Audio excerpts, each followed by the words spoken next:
오늘 예배 참석한 우리 성도님들과 또 전 세계에서 이 방송을 보시는 모든 분들에게 주님의 놀라운 은혜와 축복이 함께할 것입니다.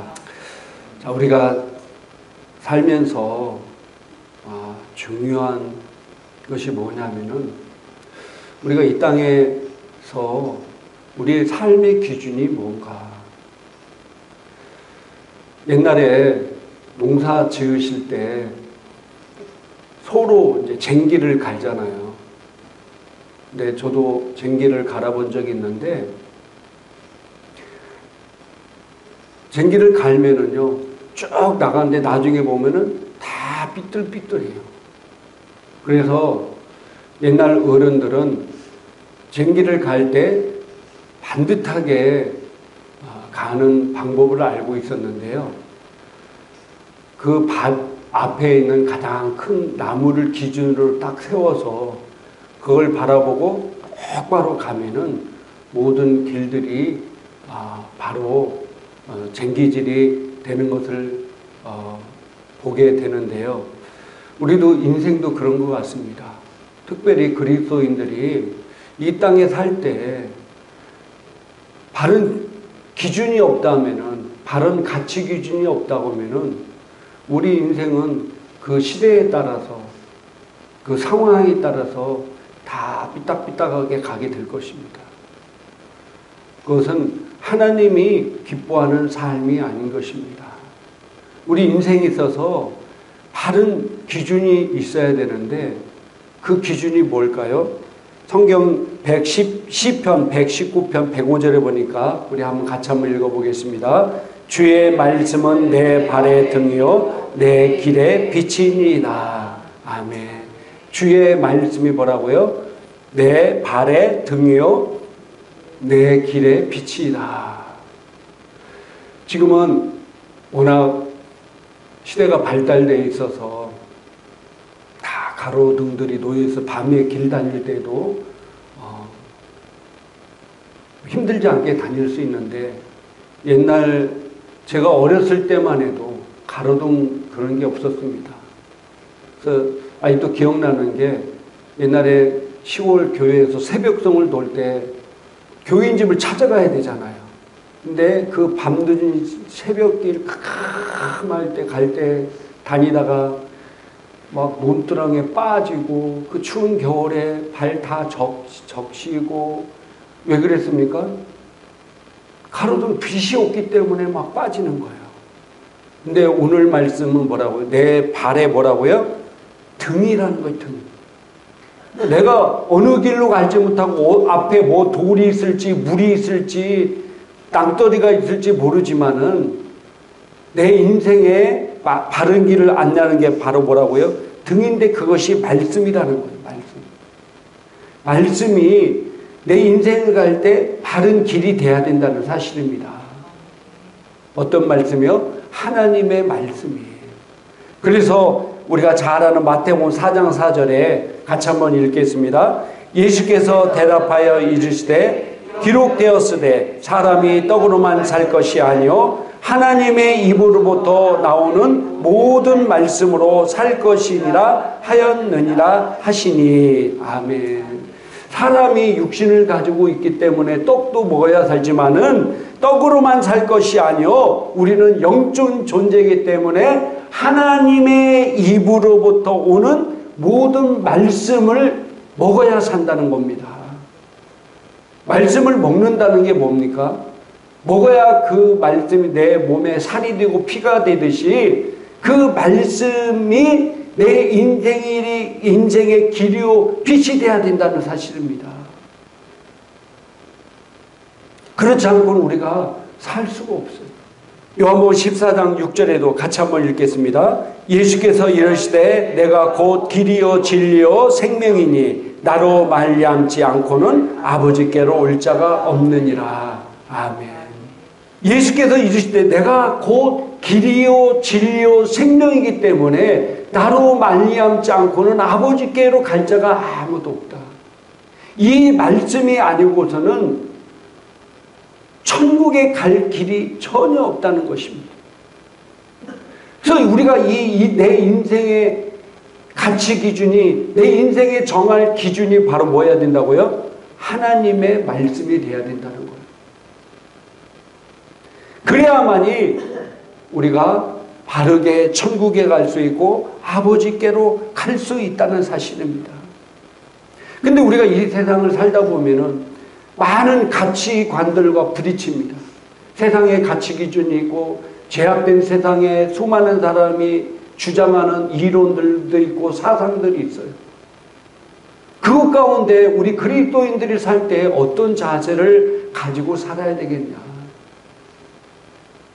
우리가 다수라고 하면은, 중세시대도 이런 때는 우리가 다수였기 때문에 우리 말씀을 따르지 아니하면은 직장에도 다닐 수도 없고 취직할 수도 없었고 동네에 살 수가 없었던 시대는 이 말씀이 기준이 되었어요.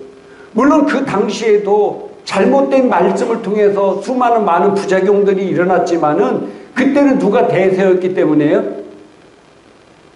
이 말씀이 대세였기 때문에 이 말씀대로 살았어요. 그런데 지금은 어떻습니까?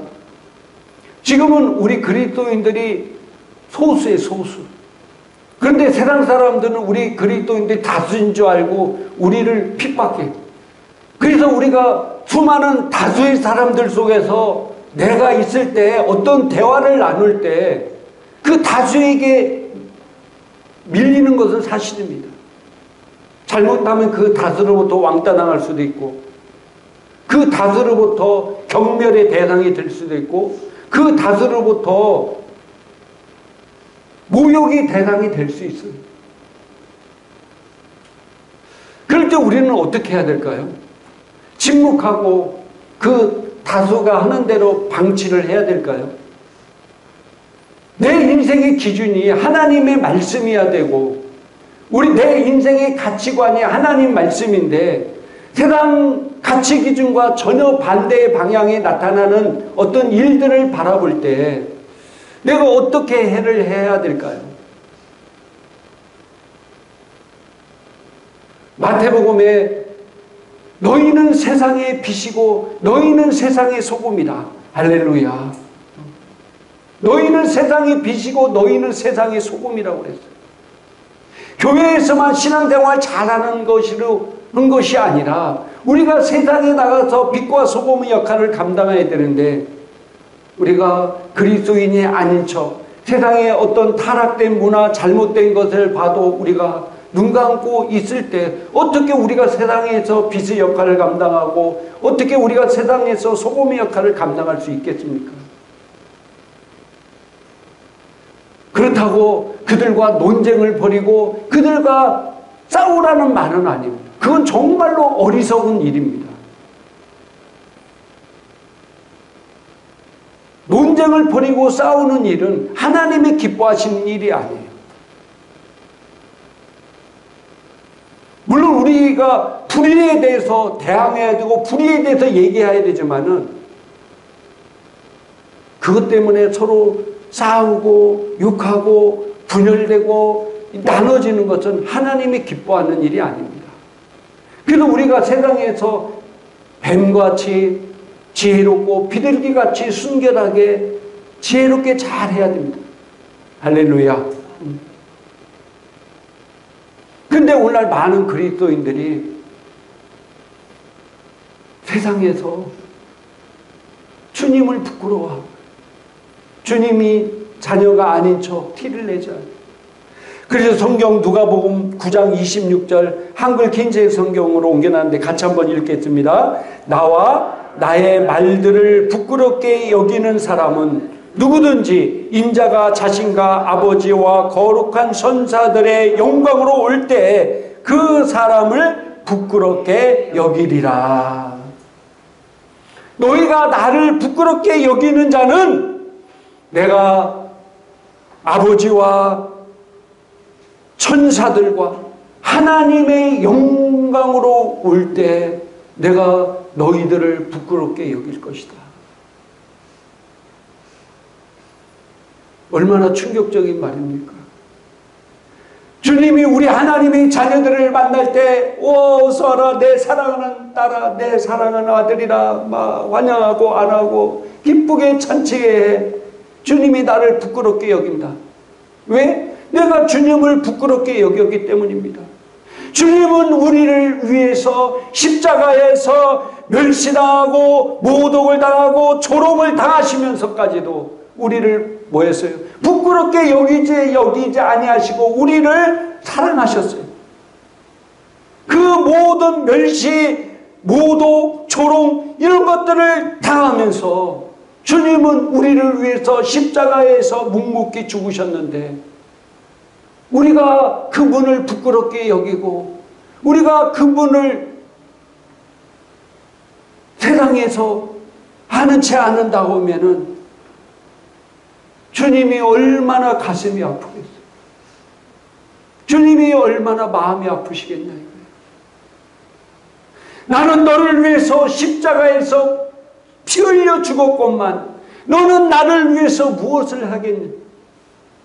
주님이 이렇게 물으신다는 사실. 어제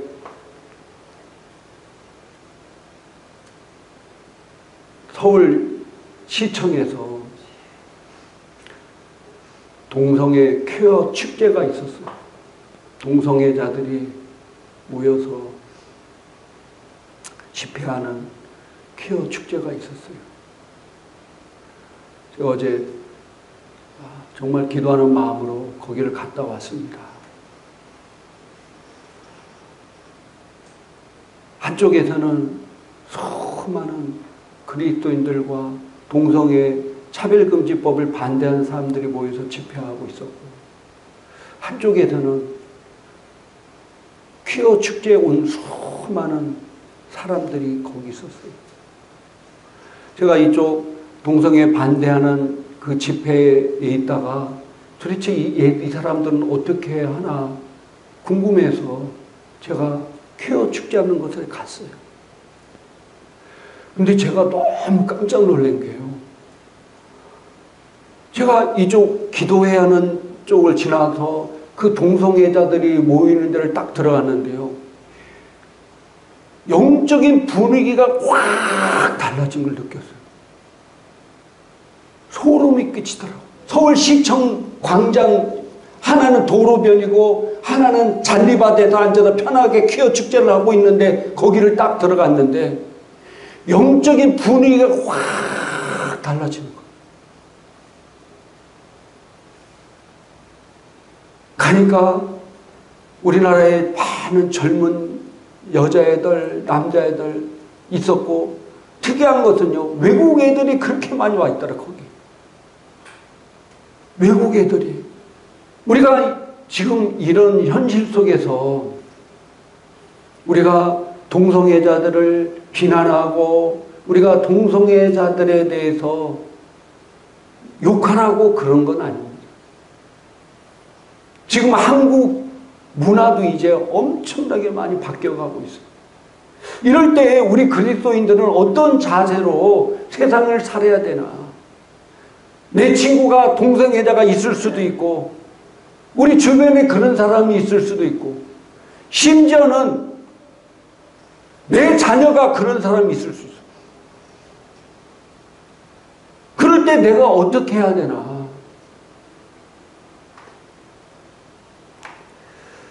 성경은요 우리에게 바른 기준을 말씀하고 있습니다. 고린도서 6장 9절부터 10절까지 쉬운 성경으로 옮겨놨는데 같이 한번 읽겠습니다.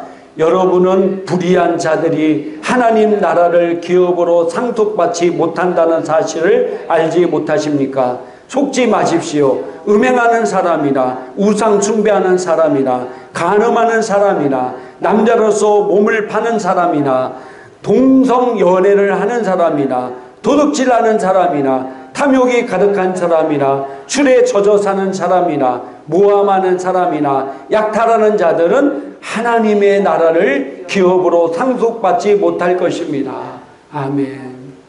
이런 자들은 하나님 나라에 들어갈 수 없다고 말씀하셨습니다. 그 중에 뭐요? 동성애자들도 하나님 나라에 갈 수 없다고 말씀하셨습니다. 우리는 정말로 동성애자들을 바라볼 때 불쌍한 눈으로 봐야 합니다.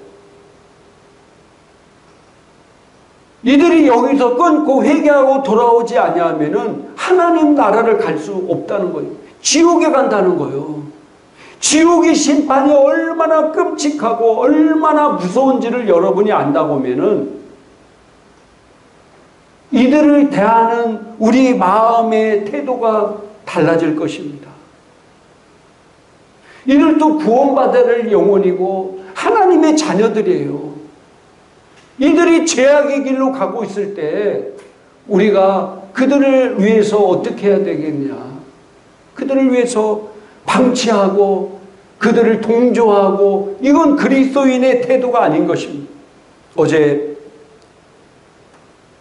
동성애 퀴어 축제 반대 국민대회가 열렸어요. 어떤 신문 보니까 한 10만 명이 왔다고 하더라고요. 제가 봐도 수만 명이 왔어요. 이분들이 와서요, 기도하면서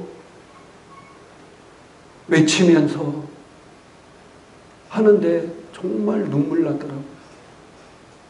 이분들이 전국 각지에서 자기 돈 들여서 뭐 와면 돈 줍니까?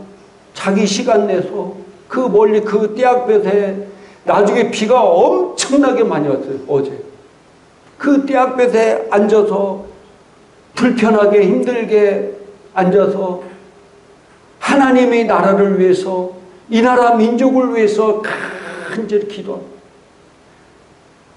청년들이 많이 왔다는 게 저는 너무 감사하더라고요. 그리고 자기 자녀들을 데리고 와서 같이 모여서 기도하고 찬양하고, 그런 모습이 제가 너무 막 눈물이 나 저리더라고요. 정말 그래도 하나님 나라를 위해서, 복음을 위해서 이렇게 기도하고 애쓰는 사람들이 있기 때문에 아직도 한국교회에 희망이 있고 이 나라 민족에 희망이 있구나. 나중에 퍼레이드 하는데요, 비가 얼마나 많이 오는지, 비가 막 장대같이 오는데요, 저 머리에 모자 써 우산 하나 들고 있는데 이 등서부터 무의석부터 속까지 다 신발에는 물이 막 솟아오르고 있어요. 이런데도 뭐 어른서부터 시작해가지고 하나도 흐트럼 없이 계속 이렇게 반대 행진을 하는 거예요. 근데 너무 감사하게 해요. 이렇게 비가 막 억수같이 쏟아지니까 그 동성애자들이 모였던 데가 다 도망갔대. 그리고 많은 동성애들 다 갔다는 거야. 그냥 워낙 비가 많이 오니까. 정말 저도 이렇게 장대비를 그렇게 맞은 건 처음인 것 같아요. 우리가 가서 어제 그렇게 외친 것은 왜 외치냐면요, 이런 차별금지법을 계속해서 입법에서 통과시키려고 하기 때문이에요.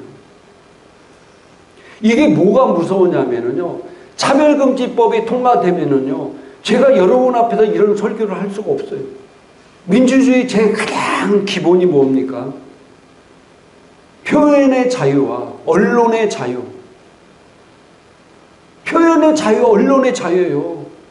차별금지법이 통과되면은 내가 이런 말을 할 수가 없는 거예요. 표현의 자유가 없어지는 거예요. 이게 정말로 심각한 겁니다.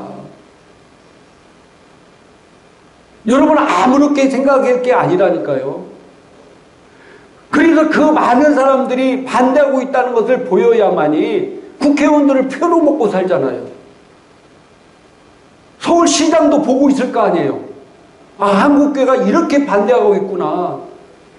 미국, 유럽 나라들이 다 그래서 통과됐어요. 통과된 나라들은 어떻게 합니까? 십자가 목걸이만 해도 회사에서 해고당하는 시대가 온 거예요. 이제 기독교 국가인 유럽 나라에서 내가 교회 다니는데 직장 동료에게 예수 믿으세요, 전도했는데 차별금지법에 처벌받아서 해고당하는 일도 생긴다니까요.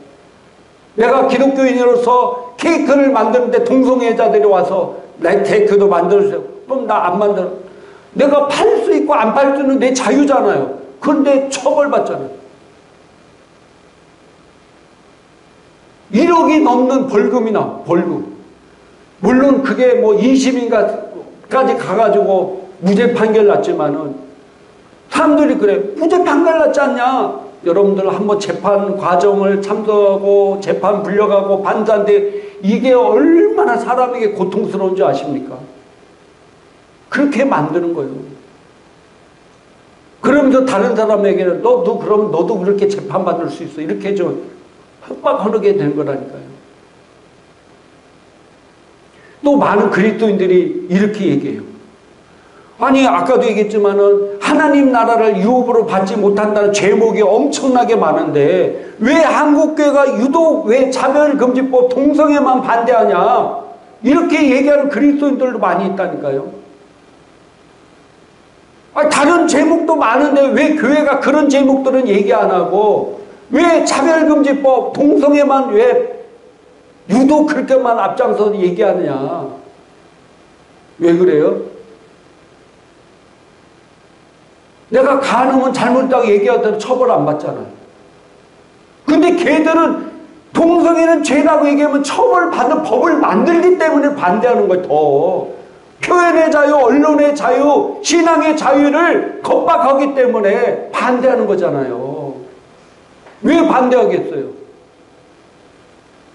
내가 간통죄는 죄입니다 한다 해도 처벌받습니까? 안 받잖아요. 그런데 이 차별금지법이 통과되면 동성애는 죄입니다 하면 처벌받으니까 신앙의 자유, 언론의 자유, 표현의 자유를 심히 침해하기 때문에 반대하는 거예요. 성경에 예수님께서 마지막 때가 될 때 어떤 때 마지막 때가 되냐면은 누가복음 17장 28절 29절 같이 한번 읽겠습니다. 또 롯을 때와 같으리니 사람들이 먹고 마시고 사고 팔고 심고 집을 짓더니 롯이 소돔에서 나가던 날에 하늘로부터 불과 유황이 비오듯 그들을 멸망시켰느니라. 아멘. 불과 유황이 소돔과 고모라 성이 내려 심판받았는데 예수님께 직접 하신 말씀이 어떤 때라고요? 롯의 때와 같다는 걸. 롯의 때와 같다. 롯의 때가 같을 때 소돔과 고모라 성이 불과 유황으로 심판을 받았어요. 그 롯의 때가 어떠냐면은 창세기 19장 1절 같이 한번 읽어보겠습니다.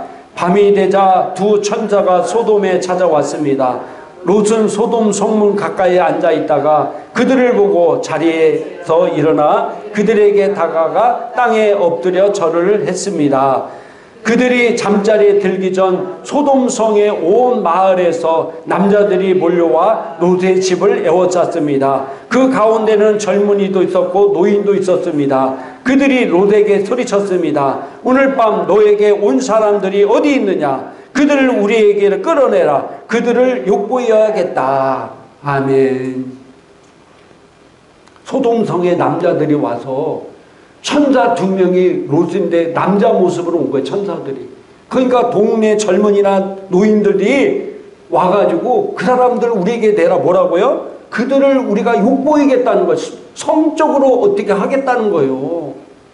동네 사람들이 몰려와서 얼마나 사악한 일입니까? 얼마나 부끄러움을 모르고 얼마나 죄악을 모르는 이 시대였습니까? 그때 하나님께서 불과 유황으로 심판했어요. 지금도 마찬가지입니다. 지금 우리나라도 이제 뭐 내가 게이다, 내가 뭐 레즈비언이다, 뭐다 이런 걸 전혀 부끄러움 없이 막 얘기하잖아요. 기독교인임에도 불구하고 방송에 나와서 이런 게이들을 하는데 사회 보고 앉아있고 그들을 칭찬하고 있고 그들을 용납하고 앉아있고 이런 것들이 부끄러움 없이 행해지고 있습니까? 이번에 미국 대법원에서 낙태법을 폐지시켰어요. 50년인가 70년 만에. 근데 저는 깜짝 놀란 게 뭐냐면요. 막 수만 명의 사람들이 나와서 대법관들을 다 뭐 탄핵을 시켜야 되니 우리의 자유권과 우리의 생명의 보존권과 우리의 선택권 뭐 이런 것을 막 하면서 보장을 하는 거예요. 저는 그 얘기를 듣고 깜짝 놀랐어요. 요즘 우리나라도요. 개 한 마리도 때리면은요 처벌받아요. 개 한 마리도 죽이면은 뭐 더 이루 말할 것 없고 개 한 마리도 좀 때리면 처벌받는다니까요. 그런 세상인데 뱃속의 애기는 개보다도 못합니까? 뱃속에 있는 개보다도 못하냐 이거예요. 그거 마음껏 막 여러분들 낙태 수술하는 거 여러분 보셨습니까? 저는 비디오로 찍은 거 봤어요. 의사가요, 여자 자궁으로 가위를 집어넣고요, 막 살아있는 애인데, 그 엑스레이를 찍으면서 수술하는데 막 애가 살라고 뒤로 도망가. 그런데도 살아있는 그 자체를 다리를 잘라, 양쪽 다리를 자르고요, 팔자를 잘라, 목을 잘라, 그다 하나하나 가위를 끄집어내는 거예요. 살아있는 애를, 뱃속에 있는 애를, 물론 여러 가지 뭐 진짜로 어쩔 수 없이 해야 되는 경우도 있잖아요. 근데 자기들이 마음껏 즐기고 쾌락을 즐기다가 애가 들어서면 여성의 그거 신체권이라 해서 애를 그렇게 죽여도 된다는 겁니까? 저는 그게 너무 막 마음이 아파. 요즘 젊은이들은 어떤 생각을 갖고 있는지 모르지만은, 베드로서 3장 9절 보겠습니다. 주의 약속은 어떤 이들이 더디 온다고 생각하는 것 같이 더딘 것이 아니라 오직 주께서는 너희를 대하여 오래 참으사 아무도 멸망하지 아니하고 다 회개하기에 이르기를 원하느니라. 아멘. 주의 약속은 어떤 사람 더딘다고 이르지만은 더딘 것이 아니라 오직 주께서 너희를 대해서 오래 참으사 아무도 멸망하지 아니하고 다 회개하게 이르기를 원한다. 지금요, 세계에서 전방위적으로 지금 문화라든지 언론 이런 걸 통해서 지금 기독교를 엄청나게 핍박하고 하고 있고, 그런데 이 공산주의라든지 이 좌파들과 이 동성애 옹호자들이 한 말이 뭐냐면은, 기독교적인 가치 문화를 뭐라고요? 이것을 바꾸지 않고는 자기들이 이루는 목적을 달성할 수가 없다는 걸 아는 거예요. 기독교 문화가 젖어있는, 기독교 문화가 있는 나라들은요, 이 동성애적인 또 문화적인 이 좌파적 가치를 넣을 수가 없다는 걸 알아서 이들이 계속해서 문화와 언론과 이런 것을 통해서 기독교적인 문화를 파괴하고 기독교적인 문화를 전복시키기 위해서 엄청나게 애쓰고 있다는 거예요. 끊임없이, 쉼없이. 뒤에는 다 사단이 역사하고 있는 거예요. 마귀가 역사하고 있어요. 기독교적인 문화를 파괴하지 않고는 자기들이 이루고자 원하는 것들을 이룰 수 없기 때문에 이런 문화를 통해서 기독교를 가치를 파괴한다는 거예요. 언론을 통해서. 어제도 그렇게 많은 그리스도인들이 또 동성애 반대들이 모여서 집회를 했는데 언론에는 거의 안 나와요. 신기하죠? 언론에는 거의 안 나와요. 동성애 축제하는 건 많이 나오는데요, 그보다도 몇 배나 많은 사람들이 모여서 시위하고 집회하는 것은 잘 안 나와. 그래도 우리는 어떻게 해야 됩니까? 기도해야 돼요. 할렐루야. 기도해야 되고 나가야 됩니다. 말씀을 마치겠습니다. 이제 시대가, 주님의 때가 점점 가까워짐을 느낍니다. 이제 우리나라도 그래도 전 세계에서 가장 복음화율이 높고 전 세계에서 선교사를 많이 파견한 나라 중에 하나인데, 그런 나라가 이 전방위적으로 지금 사단의 공격을 받고 있습니다. 이럴 때일수록 우리가 깨어 있어야 되고요, 이럴 때일수록 주님의 때가 가까웠구나 인식하며 사는 성도가 되기를 주님의 이름으로 축복합니다. 하나님, 이 타락된 문화 속에서, 이 타락된 가치 기준 속에서 우리가 살아야 될 바른 기준은 무엇입니까? 우리가 바라보고 나가야 될 가치는 무엇입니까? 그것은 오직 하나님 말씀이라고 오늘 성경에 우리에게 말씀하고 있습니다. 내가 곧 길이요 진리요 생명이니 나로 말미암지 않고는 아버지께로 갈 자가 아무도 없다고 그랬는데, 우리 그리스도인들이 바른 가치 기준을 가지고 나가는데 부족함이 없도록 만들어 주심을 감사합니다. 정말 주님은 우리를 위해서 십자가에서 멸시와 모략과 모욕, 조롱을 당하면서도 우리를 구원하셨고 우리에게 놀라운 은혜를 주셨는데, 정말 우리가 주님의 일을 부끄럽게 여긴다고 하면 어떻게 되겠습니까? 정말로 우리가 내 목숨을 다하는 날까지, 내 생명 다하는 날까지 내가 세상 곳곳에서 빛과 소금을 역할을 감당하기에 부족함이 없도록 힘을 주시고 은혜를 주심을 감사합니다. 악한 원수마귀 사탄은 악한 자들을 동원해서 이 땅에 기독교적인 가치와 기독교적인 문화를 파괴하고 악의 가치를 심어주며 악의 더러운 것들을 정상적인 것처럼 만들고 있는 이 시대에 우리가 어둠의 권세들을 밝히 드러내며 그들이 이 땅 가운데 역사하지 못하도록 기도하고 막아내는 그리스도인의 군사들 되게 하심을 감사합니다. 우리 행복한 교회가 그 일에 귀하게 값지게 쓰임받게 하심을 감사합니다. 주님 감사합니다. 오늘 귀한 말씀 주시고 우리를 통해 역사하신 주님의 이름을 찬양하옵고 예수님 이름으로 축복하고 기도드렸사옵나이다. 아멘.